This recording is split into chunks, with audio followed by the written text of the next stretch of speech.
Hola, hola, bienvenidos a Latinizando Noticias, un podcast dedicado a contarte los acontecimientos más importantes de América Latina de una forma muy local. Esto surge de la necesidad de combatir la occidentalización de las noticias y dar luz a los hechos que son poco discutidos. Yo soy Paloma Durán. Y yo soy Ariana Galicia. Los dejamos con el episodio número 3. ¡Yay! Hoy vamos a explicarles de manera muy simple a qué nos referimos cuando hablamos sobre la izquierda. Muchos pensarán en conceptos como el comunismo ruso, Fidel Castro en Cuba o Venezuela. No obstante, la izquierda va más allá que esto y es muy importante entenderlo para saber lo que está sucediendo hoy en América Latina. Quédate con nosotros para entender a fondo este concepto y para saber las noticias más importantes de Latinoamérica esta semana.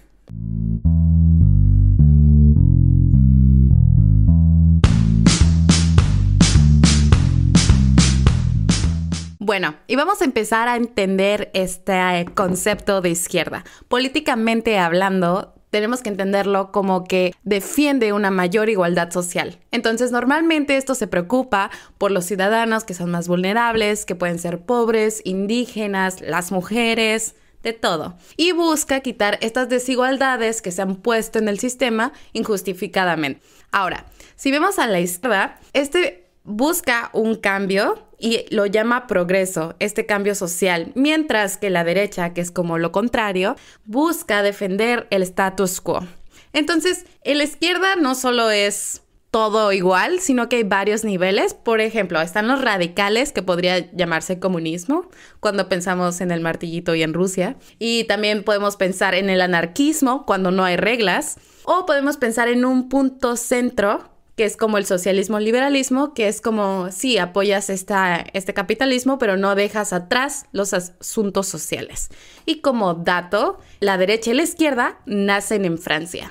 Sí, de hecho, en el contexto de la Revolución Francesa en 1789, ya que al parecer en una reunión en la que se estaba debatiendo sobre si la corona se debería mantener o si se debería determinar este tipo de gobierno, quienes estaban a la derecha del presidente de esta reunión querían que todo siguiera como antes, que el rey mantuviera el poder, mientras que aquellos a la izquierda pedían que hubiera un cambio y que el rey no tuviera poder absoluto. Al final ganó la izquierda y dio lugar a la revolución. A la revolución. Qué cañón, ¿no? Que es una forma muy rara de dividir ideologías. Como aquellos de la izquierda son de esta ideología y los de la... Muy diferente, ¿no? ¿Qué tal si fuera arriba, abajo? Sí, pero color? Muy simple, ¿eh? Sí, creo que sí, eso es cierto. Entonces ya saben, si apoyan a la monarquía, ellos son de derecha. Ah, ¿verdad? No, pero eso ya cambió, amigos. Pero eso era en un principio, ¿no? Y bueno, ahora las principales características de la izquierda en términos generales, y como ya lo hemos mencionado, es que busca principalmente la igualdad social, promociona el progreso económico y beneficia el bienestar colectivo antes que el individual. Y además el Estado interviene más en la economía. Ok. Y de hecho, ya teniendo como estos conocimientos de la izquierda, de dónde nace y qué es, vamos a explicar por qué es tan fuerte en América Latina actualmente. Y bueno, eso se lo debemos a que gracias al neoliberalismo hubo un descontento social muy grande en la región. Pero, ¿qué es el neoliberalismo? Sí, amigos, lo tenemos que entender para comprender lo que está pasando en América Latina. Entonces, neoliberalismo es... Si dividimos la palabra, neo es nuevo y liberalismo defiende la libertad del individuo, del mercado, del comercio. Pero la diferencia, y por eso ahora se llama nuevo, es que es más capitalista, defiende los mercados y sobre todo al sector privado y aboga que el Estado no intervenga mucho. Entonces básicamente es como los inversionistas y los economistas van a hacer la realidad y que el Estado nada más esté ahí al ladillo, sin meterse. ¿Y por qué nace esta ideología en América Latina? Bueno, básicamente hubo una crisis en los 70s porque cayó en los precios del petróleo y el petróleo nos afecta en todo. Yo no entendía antes, pero haz de cuenta que si sube el petróleo, el precio, sube la gasolina, sube la energía, sube la producción de cualquier cosa porque el plástico también se deriva del petróleo. Entonces, básicamente si sube eso, se nos cae el mundo a todos. Entonces pasa esto y todo el mundo está enojado con el Estado porque no supo hacer bien su dinero y están buscando alternativas. Y es importante saber que esta idea nace, de hecho, mucho en Reino Unido y en Estados Unidos, y después fue súper impulsada en América Latina y se volvió como el patio de experimentos. Y bueno, básicamente, un dato muy raro es que el neoliberalismo sube con golpes militares, sobre todo en América Latina. Entonces fueron como militares que dan estos golpes a los otros presidentes y para mejorar la economía y demostrar que son diferentes y que la verdad no se les vaya la gente al otro lado, que son los comunistas, abren todas estas políticas neoliberales que, como sabrán, fallaron y eso hizo que hubiera un buen de descontento. Y si nos ponemos a pensar, el neoliberalismo también lo que hizo fue privatizar todo. Por eso la educación en América Latina la mejor es la pagada, la salud también, las pensiones, todo. Entonces, como todo lo se privatizó, solo lo que hizo esto fue hacer a los ricos más ricos y a los pobres más pobres. Ujú. Bueno, antes ya había habido una ola de la izquierda en América Latina. Pasó en la primera década de los años 2000, ya que teníamos a países izquierdistas como Cuba, Venezuela, Argentina o Brasil. De hecho, como dato, en el 2008, 11 de los 18 países de la región estaban gobernados por presidentes de centro izquierda o izquierda. Y después hubo un cambio a la derecha. ¿Pero por qué? Bueno, tenemos que tomar en cuenta que en estos años en los que la izquierda gobernó, hubo un boom de las materias primas, lo que permitió el gasto en programas sociales y a su vez que la clase media latinoamericana aumentara. Pero todo cambió después de que la economía se estancara, hay que recordar la recesión económica de 2008, y que la inseguridad aumentara y se destaparon muchísimos casos de corrupción en los gobiernos, como por ejemplo el de Lula en Brasil. Y además, Ok. la crisis humanitaria y económica de Venezuela también estaba comenzando. Al mismo tiempo, la nueva clase media comenzó a hacer demandas que los gobiernos no pudieron resolver, pues ya no tenían tanto dinero como antes para invertir en lo social. Mm. Aquí es cuando llega la derecha y se presenta como la solución a todos estos problemas. Ujú. Y bueno, ahora estamos viendo una ola de nuevo, pero está ocurriendo en un contexto muy diferente al de antes, ya que como podemos ver, ahora entran estos temas de protección al medio ambiente que antes no teníamos en nuestro radar, e igualdad de género y lucha contra la discriminación racial, por Oh. mencionar algunos ejemplos. Y yo, la izquierda 2.0. No, y de hecho, Ajá. para que sepan, esta ola de izquierdista también se le conoce como ola rosa y la marea rosa creo que es. Y haz de cuenta que se llama así porque cuando piensan en rojo, piensan en comunismo y piensan en Rusia y como todos estas personas marchando y en edificios y que todo es igual y un poco dictadura y así. Y la rosa es como sí tienen estas bases y estas ideas, pero está muy más rebajado, está más al centro, no está tan radical y es como una, ¿cómo dirías? Como una prueba suavecita de lo que Ujú. puede ser la izquierda radical. Ujú. Y Sí, bueno, y de hecho ujú. existen diferentes tipos de izquierda. Nos vamos a basar en Marta Lagos, que es directora de Latinobarómetro, un estudio de opinión pública en Latinoamérica realizado por una ONG sin fines de lucro. Y Ok. ella clasifica las izquierdas en cuatro definiciones. La primera sería la dictatorial, y aquí tenemos a Cuba. Cuba se define en su constitución como un estado socialista de derecho y justicia social, independiente y Ujú. soberano. Es gobernado por Miguel Díaz desde el 2021, ingeniero y político, que sigue a Fidel Castro, revolucionario y socialista, que estuvo en el poder desde 1959 hasta 2008, o sea, casi 50 años. Y su Mm. sucesor fue Raúl Castro. Entonces Miguel Díaz es el primer no Castro que está en el poder. Guau, lo que es tener conexiones en tu familia. A ver, uno podría sí ser presidente. Ajá. Ándale. Y de hecho, como presidente, él es la máxima autoridad del país. Es Ujú. elegido por la Asamblea Nacional y en Cuba solo hay un partido, el Partido Comunista Cubano, pero hay organizaciones políticas y de sociedad civil. Entonces, eso es más o menos a lo que se refiere Marta Lagos, con que realmente no hay opciones y la gente no vota por su propio líder. Am, y es Ok. por esto que a pesar de que Cuba tiene un muy buen sistema de salud y a lo mejor no hay tanta hambruna, hay mucho descontento por parte de los jóvenes. Ellos intentan emigrar a Estados Unidos porque consideran que no tienen las mismas oportunidades de crecer profesionalmente y Ujú. tener una buena calidad de vida. El salario mínimo es de $22 al mes y se Dios. restringe muchísimo la libertad de expresión.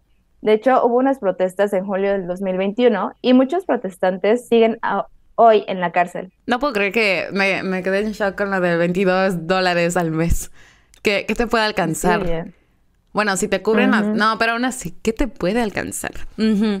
Y bueno, también hay que pensar que creo que cuando mucha gente dice, falla la izquierda, ejemplo de eso es Cuba, hay que tomar en cuenta que lo que ha pasado en Cuba no solo ha sido de la familia Castro, sino de que básicamente el país ha sido aislado por muchos años por Estados Unidos, porque justo es comunista, como lo dijo el partido. Entonces, sí hay que tomar en cuenta que no solo es las políticas internas, pero también le cerraron muchas cosas externas. Y amigos, es una isla. ¿Qué puedes hacer tú solito? Necesitas a gente. Ya en este mundo necesitamos a todos. Entonces sí, como que tener en cuenta, obviamente esta dictadura es mala, pero también la izquierda ha fallado mucho por cosas externas como Estados Unidos. Ujú. Y bueno, el segundo tipo de izquierda es el populismo y un claro ejemplo es México. Y nuestro presidente es Andrés Manuel López Obrador, que llegó al poder en 2018. Y él siempre ha participado en muchos partidos políticos, pero después se quedó mucho en la izquierda y de hecho siempre acusado de fraudes porque él siempre como que perdió muchas veces, pero por nada, así de que se quedaba como 49% y 50%. Entonces como que siempre lo estuvo peleando y...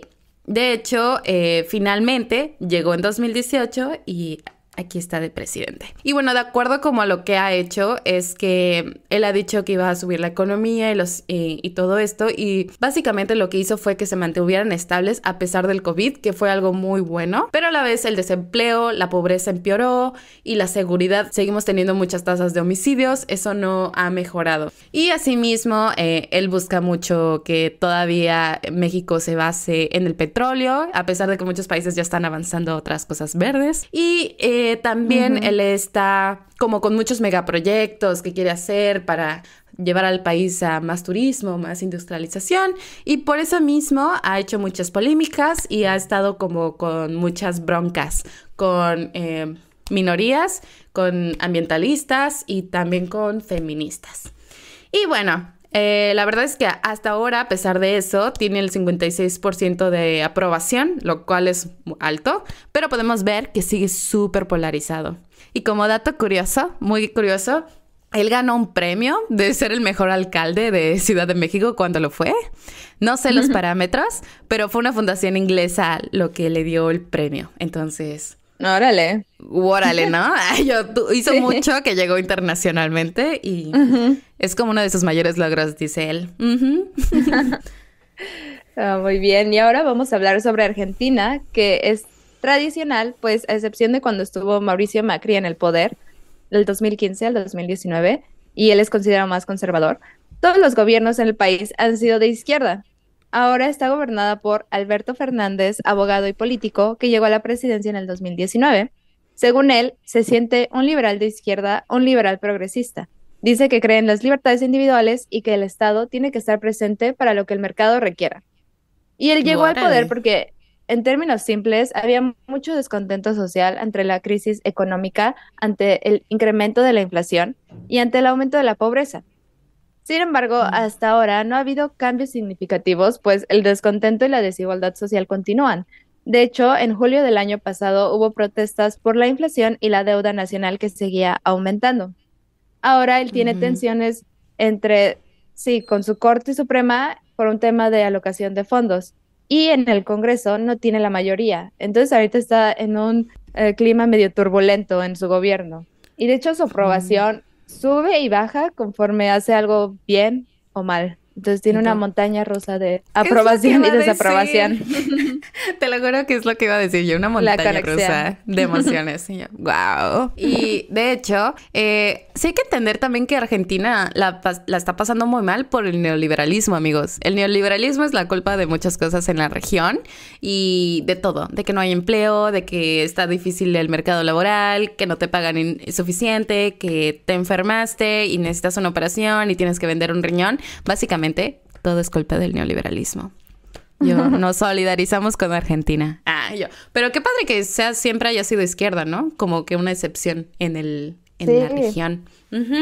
Y bueno, vámonos con el último tipo, que es como la nueva izquierda, y nos vamos con el gobierno más reciente que se hizo, y fue el de Colombia con Gustavo Petro. Él es el primer presidente de la izquierda, y tiene un historial muy interesante, fue ex guerrillero del movimiento 19 de abril, que básicamente es un ejército muy poderoso que acusó mucho de fraude electoral y buscaba justicia social. Y mientras él estaba en esta guerrilla, él era economista. Entonces, ya saben, Petro hacía de todo, no hay excusas, métete a esos talleres y que te vaya bien.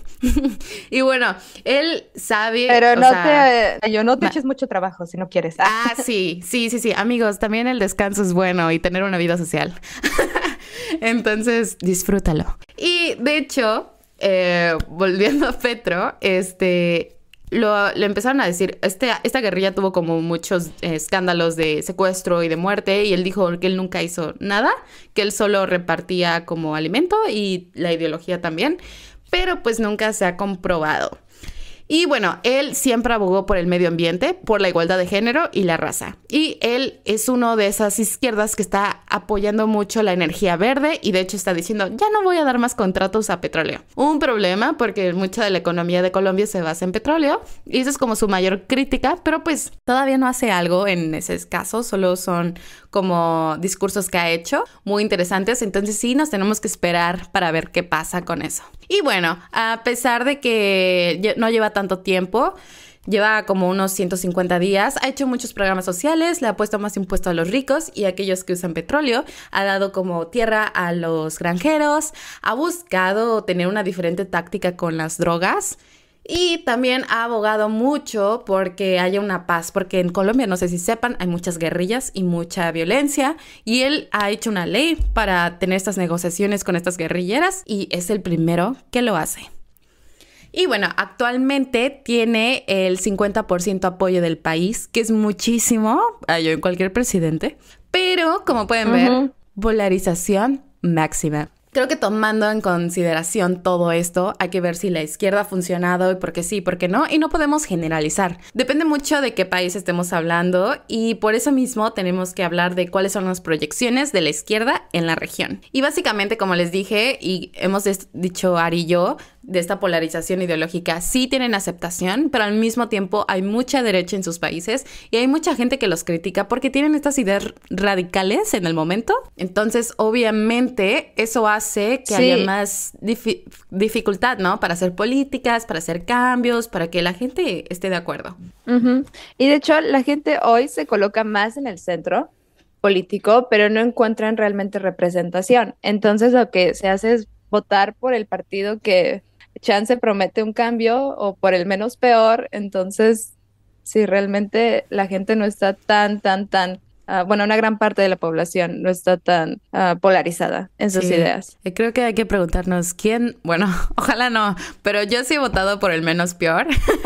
Entonces, sí es algo que creo que es muy común aquí en Latinoamérica porque normalmente solo hay dos opciones fuertes. Entonces, sin duda, ese es un problema. Y otro problema es que, amigos, la izquierda subió ahorita recientemente en la pandemia. Es decir, o sea, no solo se tienen que luchar con las cosas internas, pero con las externas. Bajo la economía hubo más deudas, ya no hay tanto comercio, todo cambió. Y bueno, obviamente, si no hacen estos cambios de subir la economía, subir la salud, subir todo lo que tú quieras, la gente se va a molestar y va a decir, la izquierda no funciona. Pero es que el problema es que la verdad subió en un momento muy difícil. Sí, ahorita tenemos muchísima inestabilidad económica, tenemos la crisis ambiental, la desigualdad social y el descontento. Entonces realmente se necesitan cambios verdaderos si es que la izquierda quiere mantenerse en el poder. Ese es el panorama para los siguientes años.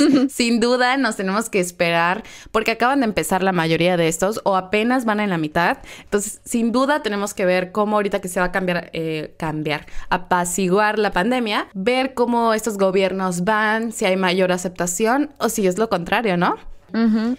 Y bueno, esperemos que hayan entendido a la izquierda, un concepto complicado hasta para aquellos que estamos en esta área un poquillo política y de relaciones internacionales.